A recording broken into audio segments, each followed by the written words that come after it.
എമ്പുരാനെ വിവാദങ്ങളൊന്നും തൊട്ടിട്ടില്ല എന്നാണ് സംവിധായകനും നിർമ്മാതാക്കളും ഒരേ സ്വരത്തിൽ പറയുന്നത്. എന്താണ് കളക്ഷൻ? അത്രയല്ലേ, ഒരാഴ്ച പോലും ആവുന്നതിന് മുമ്പ് 200 കോടി ക്ലബ് ആയില്ലേ? 250 കോടിയോ മറ്റോ മുടക്കിയ സിനിമയാണ്. സിനിമ എന്ന് പറയുന്നത് ഒരുപാട് ആളുകളുടെ അധ്വാനമാണ്. പക്ഷെ അധ്വാനിച്ചവർക്കെല്ലാം കാശ് ആദ്യമേ കൊടുത്തു. സിനിമ വിജയിച്ചിട്ടല്ല പൈസ കൊടുക്കുന്നത്.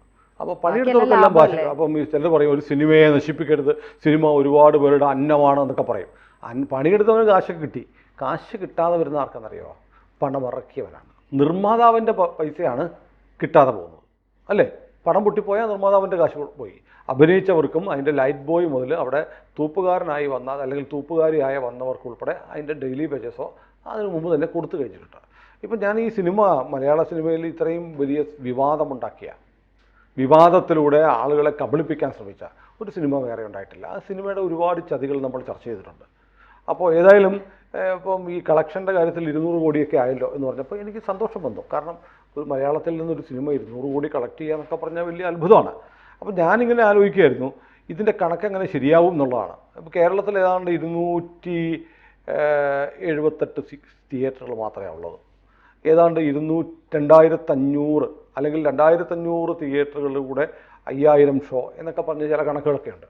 അങ്ങനെ കണക്ക് കൂട്ടിയിട്ട് 2500 തിയേറ്ററുകൾ, 5 ഷോ വീതം, ശരാശരി ഒരു തിയേറ്ററിൽ 200 സീറ്റുകൾ. അതിനെ 2500 സ്ക്രീൻ, 2500 തിയേറ്ററല്ല, 2500 സ്ക്രീനുകളിൽ എമ്പുരാൻ കളിക്കുന്നു. ദിവസം 5 ഷോ. അപ്പോൾ 2500 × 5 പ്ലസ് ഓരോ സ്ക്രീനിലും 200 തിയേറ്ററുകൾ, 200 സീറ്റുകൾ ആവറേജ്.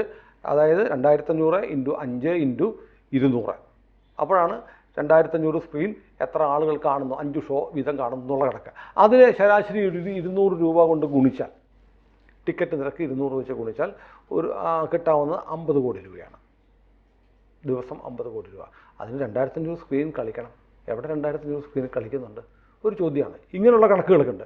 ഈ കണക്കൊക്കെ ഇങ്ങനെ ആലോചിച്ചിട്ട് 200 കോടി 2 ദിവസം കൊണ്ടായി 3 ദിവസം കൊണ്ടെന്നൊക്കെ ആകുമ്പോഴത്തേക്ക് ഇതെന്ത് പണം കുലുക്കുന്ന മരമോ പണം കായ്ക്കുന്ന മരമോ എന്നൊക്കെ ആലോചിച്ചിരിക്കുമ്പോൾ ഞാൻ ഇന്നൊരു ഫേസ്ബുക്ക് പോസ്റ്റ് കണ്ടു. വിശ്വ എഴുതിയ ഒരു പോസ്റ്റാണ്. പോസ്റ്റ് ഇപ്പോൾ ആയിട്ട് 20 മിനിറ്റേ ഉള്ളൂ. ഇപ്പോൾ ലേറ്റസ്റ്റാണ്. അപ്പോൾ എനിക്കിത് വളരെ കൗതുകരമായി തോന്നി. അപ്പോൾ അത് ഞാനൊന്നും എൻ്റെതായ അഭിപ്രായമൊന്നുമില്ല. അദ്ദേഹം എഴുതിയ ഒരു പോസ്റ്റ് ഞാൻ മീരയ്ക്ക് വായിച്ചു തരാം. പ്രമുഖ സിനിമയുടെ കണക്കുകൾ ചുമ്മാ ഒന്ന് ട്രാക്ക് ചെയ്തതാണ്. 200 കോടിയൊക്കെ ആയതല്ലേ. ഇന്നലെ വരെ സിനിമ ഇന്ത്യയിൽ നെറ്റ് കളക്ട് ചെയ്ത് 85 കോടിയാണ്. ഇന്ത്യയിലെ കളക്ഷൻ 85 കോടി. ബാക്കിയുള്ള 200 കോടിയിൽ 115 കോടി ഇന്ത്യക്ക് പുറത്താണ്. ഇന്ത്യക്ക് പുറത്ത് അണ്ടർലൈൻ ഉണ്ട്. അത് പറയാം എന്തിനാണ് അണ്ടർലൈൻ എന്നുള്ളത്. അണ്ടർലൈൻ എൻ്റെയാണ്. ഡേ 1 ആദ്യ ദിവസം 21 കോടി, രണ്ടാമത്തെ ദിവസം 11.10 കോടി എന്ന് പറയുമ്പോൾ 47% പ്രേക്ഷകർ രണ്ടാം ദിവസം കുറഞ്ഞു. ഇത് ഇന്ത്യൻ എക്സ്പ്രസ് പത്രം റിപ്പോർട്ട് ചെയ്തിരുന്നു. രണ്ടാം ദിവസമായപ്പോൾ 44% ഫോൾ ഉണ്ടായി എന്ന് ഇന്ത്യൻ എക്സ്പ്രസ് റിപ്പോർട്ട് ചെയ്തു. മൂന്നാം ദിവസം 13.25 കോടി, നാലാം ദിവസം 13.65 കോടി, അഞ്ചാം ദിവസം 11.15 കോടി, ആറാം ദിവസം 8.55 കോടി. 7th ഡേ ഏഴാമത്തെ ദിവസമായപ്പം 5.50 കോടിയായി.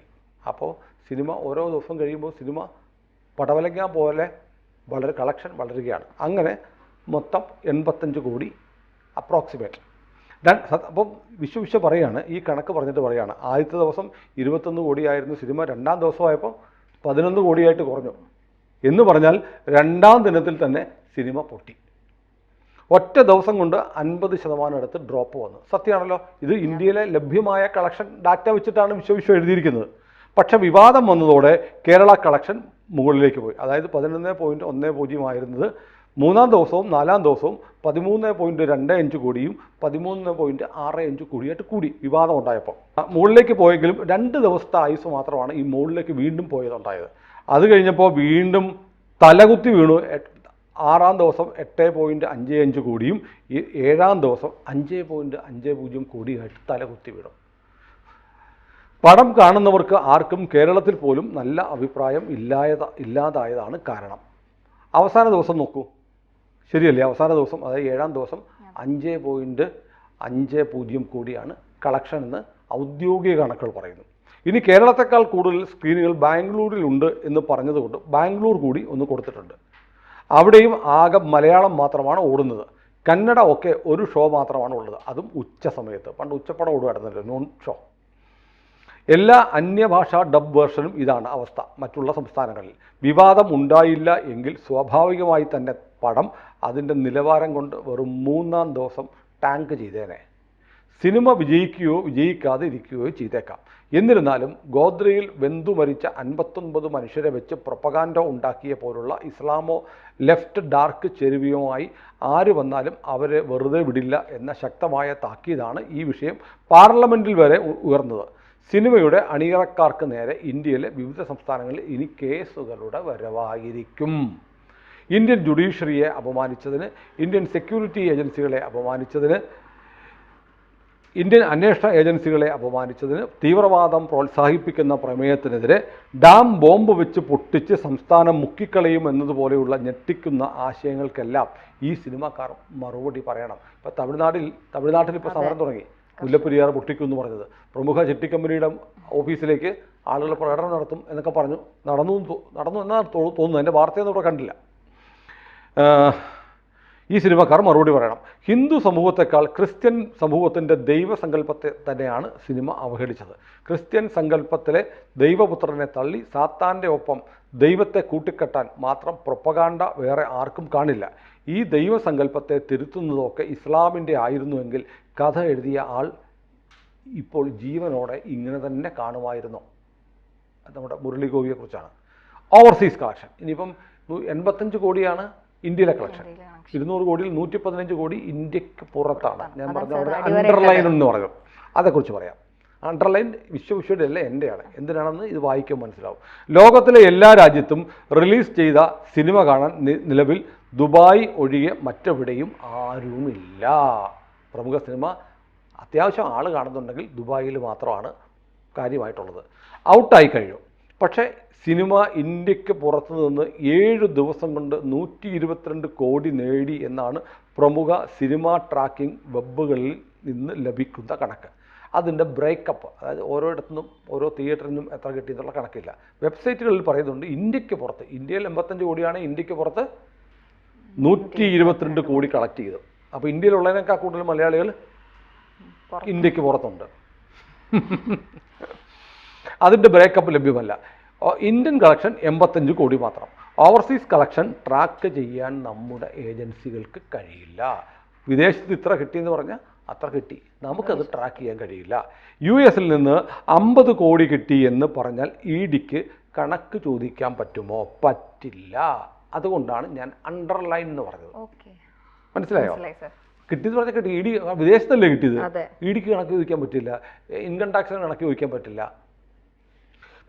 മാത്രമല്ല നമ്മുടെ പോലെ ഡിജിറ്റൽ ട്രയൽ ഉള്ള മണി ട്രാൻസാക്ഷൻ അല്ല വിദേശത്ത് നടക്കുന്നത്. ക്യാഷ് ഇടപാട് ഇത്ര ആണ് എന്ന് പറഞ്ഞാൽ അത്രയാണ്. നമ്മുടെ ഇവിടെയൊക്കെ ഓൺലൈൻ ബുക്കിംഗ് ഒക്കെയാണ് നടക്കുന്നത്. അവിടെ പൈസ കൊടുത്ത് ടിക്കറ്റ് എടുക്കുന്നുണ്ട്, കാർഡ് കൊടുത്ത് ചെയ്യുന്നുണ്ട്. ഇത്ര രൂപ കിട്ടി, ഞങ്ങൾക്ക് 100 കോടി കിട്ടി എന്ന് പറഞ്ഞാൽ കിട്ടി. അതിൻ്റെ കണക്കും അതിൻ്റെ സ്പ്ലിറ്റും ഒന്നും ആർക്കും കൊടുക്കണ്ട. ഫോറിൻ മണി സോഴ്സ് കാണിക്കാൻ തൽക്കാലം നമുക്ക് വകുപ്പില്ല. ഇനി മറ്റൊരു കഥ കൂടി പറയാം, ഇതുമായി ബന്ധമില്ലാത്ത വേറൊരു കഥ. അതൊരു പ്രധാനപ്പെട്ട സംഗതിയാണ്, നമ്മൾ നേരത്തെ പറയാതിരുന്നതാണ്. അപ്പോൾ വിശ്വ എഴുതിയതുകൊണ്ട് അതുകൂടി ഈ കൂട്ടത്തിൽ ഒന്ന് പറഞ്ഞു പോകാം. 2023 ലൈക്ക പ്രൊഡക്ഷൻസിൻ്റെ ഓഫീസിൽ 16 ഇടത്തായി ED റെയ്ഡ് നടത്തി. ലൈക്ക പ്രൊഡക്ഷൻസിൻ്റെ സുഭാസ്കരൻ ഈ സിനിമയുടെ നിർമ്മാതാവാണ്. അദ്ദേഹം ഇടയ്ക്ക് വെച്ച് പോകുന്നു എന്നൊക്കെ പറഞ്ഞിട്ട് ഒരു വിവാദം ഉണ്ടായി. ഉടനെ പകരം ഗോകുലം ഗോപാലൻ വന്നൊക്കെ പറഞ്ഞൊരു ഹൈപ്പൊക്കെ ഉണ്ടാക്കി. സുഭാസ്കരൻ എന്ന് പറയുമ്പോൾ നമ്മൾ ഓർക്കും മലയാളിയായിരിക്കുന്നു. മലയാളിയല്ല, തമിഴിനും അല്ല, ജാഫ്നയിൽ ജനിച്ച ആളാണ്. ജാഫ്നയിൽ ജനിച്ച ഇപ്പോൾ ബ്രിട്ടീഷ് പൗരത്വമുള്ള ആളാണ് സുഭാസ്കരൻ. അത് അയാൾ ഇട്ടിട്ട് പോയി എന്നൊക്കെ പറഞ്ഞെങ്കിലും ലൈക്കയും ഇല്ല സുഭാസ്കരനും ഇല്ല എന്നൊക്കെ പറഞ്ഞ് വലിയ ഒരു വാർത്ത ഉണ്ടാക്കിയെങ്കിലും സിനിമ തുടങ്ങുമ്പോൾ എഴുതി കാണിക്കുന്ന ആദ്യത്തെ പേര് സുഭാസ്കരൻ്റെ പേരാണ്. അപ്പോൾ അവിടെ തൊട്ടേ ഈ ടീം ആളുകളോട് കള്ളം പറഞ്ഞ് പറ്റിച്ചിട്ടുണ്ട്. 16 ഇടത്തായി ED റെയ്ഡ് നടത്തി. പോർച്ചുഗൽ കേന്ദ്രമാക്കി നടന്ന ഓഫ് ഷോർ ഇടപാടിലെ കള്ളപ്പണ ഇടപാട് സംബന്ധിച്ചാണ് കേസ്. ശ്രീലങ്കൻ ടെലികോം ആയി ബന്ധപ്പെട്ട് സാമ്പത്തിക കുറ്റകൃത്യത്തിന് ശ്രീലങ്കയിൽ ലൈക്കയ്ക്ക് എതിരെ കേസുണ്ട്. ഈ കേസെല്ലാം തന്നെ കള്ളപ്പണ ഇടപാടുമായി ബന്ധപ്പെട്ടതാണ്. വിദേശത്ത് നിന്ന് മുൻ ധനമന്ത്രി ചിദംബരത്തിൻ്റെ മകൻ വിദേശ നിക്ഷേപത്തിൻ്റെ പേരിൽ ഇന്ത്യയിലേക്ക് ഹെവി പ്രീമിയം പൈസയ്ക്ക് കള്ളപ്പണം വെള്ളയാക്കി നിയമപ്രകാരം കൊണ്ടുവന്ന റൂട്ട് നമ്മളെല്ലാം കണ്ടതാണ്, മുമ്പ് പഴയ വിവാദമാണ്. സ്വാഭാവികമായും സിനിമയുടെ ബജറ്റ് ഇൻഫ്ലേറ്റ് ചെയ്താൽ, അതായത് എക്സ്പെൻസ് കൂട്ടുക, അപ്പോൾ ഇന്ത്യയിലെ ടാക്സും കൊടുക്കണ്ട. അപ്പം നിർമ്മാതാവ് രക്ഷപ്പെടും, നിർമ്മാതാവിൻ്റെ കള്ളപ്പണം ഒരുപാട് മാറിക്കിട്ടും. മുടക്ക് മുതൽ അത്ര കൂടുതൽ കാണിച്ചാൽ അത്രയും പ്രോഫിറ്റ് മാർജിൻ കുറച്ച് കാണിക്കാം. കൂടുതൽ മുടക്ക് മുതൽ കൂട്ടി എന്ന് പറഞ്ഞാൽ പ്രോഫിറ്റ് ലാഭത്തിൽ നിന്ന് അത്രയും കുറച്ച് കിട്ടി എന്ന് കണക്ക് കാണിക്കാൻ എളുപ്പമാണ്. ഓവർസീസ് കളക്ഷൻ ഇങ്ങോട്ട് വരുമ്പോൾ അതിനിവിടെ ടാക്സും ഇല്ല. വിദേശത്ത് കിട്ടുന്ന കാശ് 100 കോടി കിട്ടിയെന്ന് പറഞ്ഞ് 100 കോടി ഇങ്ങോട്ട് കൊണ്ടുവന്നാൽ അത് വൈറ്റാക്കാൻ എളുപ്പമാണ്, അതിന് ടാക്സും ഇല്ല. ബാലൻസ് ഷീറ്റിൽ പ്രോഫിറ്റ് അങ്ങോട്ട് കുറച്ചാൽ കോർപ്പറേറ്റ് ടാക്സും ഇല്ലല്ലോ. ഇനി വിദേശത്ത് കിട്ടുന്ന പണത്തിൻ്റെ ടാക്സ് അവിടെ അടച്ചോ ഇല്ലയോ എന്ന് നമുക്കറിയണമെങ്കിൽ അതിന് ആ രാജ്യവുമായി ടാക്സേഷൻ ട്രീറ്റി ഉള്ള രാജ്യങ്ങളുമായേ സാധിക്കൂ. അല്ലാതെ ഇവിടുത്തെ നികുതി അല്ലാതെ അവിടുത്തെ നികുതി നമുക്ക് കിട്ടില്ല. അപ്പോൾ ചോദ്യമുണ്ട്, ഈ സ്വാഭാവികമായും ദുബായിൽ 100 കോടി കിട്ടിയെന്നിരിക്കട്ടെ, 100 അല്ലെങ്കിൽ ഏതെങ്കിലും അമേരിക്കൻ 100 കോടി കിട്ടി. 100 കോടി കിട്ടിയെന്ന് പറയുമ്പോഴത്തേക്ക് അത് ശരിയാണോ ഇല്ലയോ എന്ന് തെളിയിക്കാനുള്ള മാർഗം ആ 100 കോടിയുടെ ടാക്സ് അവിടെ കൊടുത്തിട്ടുണ്ടോ എന്നറിയണം. പക്ഷേ നമ്മൾ ചോദിച്ചാൽ കിട്ടത്തില്ല. ഇന്ത്യയും ആ രാജ്യവും തമ്മിൽ ഈ കുറ്റവാളികളെ കൈമാറുന്നത് പോലെ ടാക്സിൻ്റെ ഡീറ്റെയിൽസ് കൈമാറാനുള്ള കരാറുണ്ടെങ്കിൽ മാത്രമേ ആ ഡീറ്റെയിൽസ് കിട്ടുള്ളൂ. അപ്പോൾ പിന്നെ ഒരു വിദേശത്ത് 100 കോടി കിട്ടിയെന്ന് പറഞ്ഞാൽ നമുക്കത് കിട്ടി എന്ന് വിശ്വസിക്കാനേ മാർഗമുള്ളൂ. കിട്ടിയില്ല, അവിടുത്തെ ടാക്സ് അടച്ചിത്ര, നിങ്ങൾ 10 കോടിക്ക് അടച്ചിട്ടുള്ളൂ എന്ന് പറയാനുള്ള ഡോക്യുമെൻറ്റ് നമുക്ക് കിട്ടത്തില്ല. അതുകൊണ്ട് എല്ലാ സിനിമാക്കാരും പറയും ഇവിടെ 10 കോടി ഉള്ളെങ്കിൽ ഞങ്ങൾ വിദേശത്ത് 200 കോടി കളക്ട് ചെയ്തെന്ന് പറയും. ഈ 8 നില പൊട്ടിപ്പോയാൽ പത്താൻ പോലെയുള്ള സിനിമകളൊക്കെ ഇല്ലേ, അത് ചൈനയിൽ 1000 കോടി കളക്ട് ചെയ്തൊക്കെ പറഞ്ഞ് ഷാരൂഖ് ഖാൻ്റെ പേരിൽ തള്ളുണ്ട്. ഇവിടെ സംഘികൾ ഈ സിനിമയെ അതിനകത്ത് നായികയുടെ അടിവസ്ത്രം കാവ്യായിരുന്നു എന്ന് പറഞ്ഞ് വിമർശിച്ചു. പക്ഷേ അത് 1000 കോടി ചൈനയിൽ കളക്ട് ചെയ്തു. ചൈനയും ഇന്ത്യയും തമ്മിൽ ടാക്സ് കൊടുത്തതിൻ്റെ ഡീറ്റെയിൽസ് കൈമാറാൻ രേഖയില്ല. അതുകൊണ്ട് 1000 കോടി കിട്ടി എന്ന് പറഞ്ഞാൽ കിട്ടിയെന്ന് വിശ്വസിക്കാനേ നിവൃത്തിയുള്ളൂ. നമുക്ക് പ്രൂവ് ചെയ്യാൻ മാർഗമില്ലാത്തതുകൊണ്ട് എന്തും പറയാം. ബോളിവുഡിൽ 300-400 കോടിയൊക്കെ വരുന്ന പടങ്ങളുടെ കണക്ക് പണ്ട് ഇങ്ങനെയായിരുന്നു. ഇപ്പോൾ ഒരൊറ്റ പടം നേരെ ചൊവ്വേ വിജയിക്കുന്നുണ്ടോ എന്ന് നോക്കൂ. ഇങ്ങോട്ട് കാശ് വരുന്നവൻ്റെ പിന്നാലെ ഇഡിയും വരും എന്നതുകൊണ്ട് എല്ലാവരും നല്ല കുട്ടികളായി. ഈ ഓഫ് ഷോർ പരിപാടി വഴി സിനിമയുമായി ബന്ധപ്പെട്ട ആരുടെ പണവും ഏത് രാജ്യത്തേക്കും കൊണ്ടുപോകുവാൻ സെറ്റപ്പ് ചെയ്യുന്ന ഏജൻസികൾ വരെയുണ്ട്.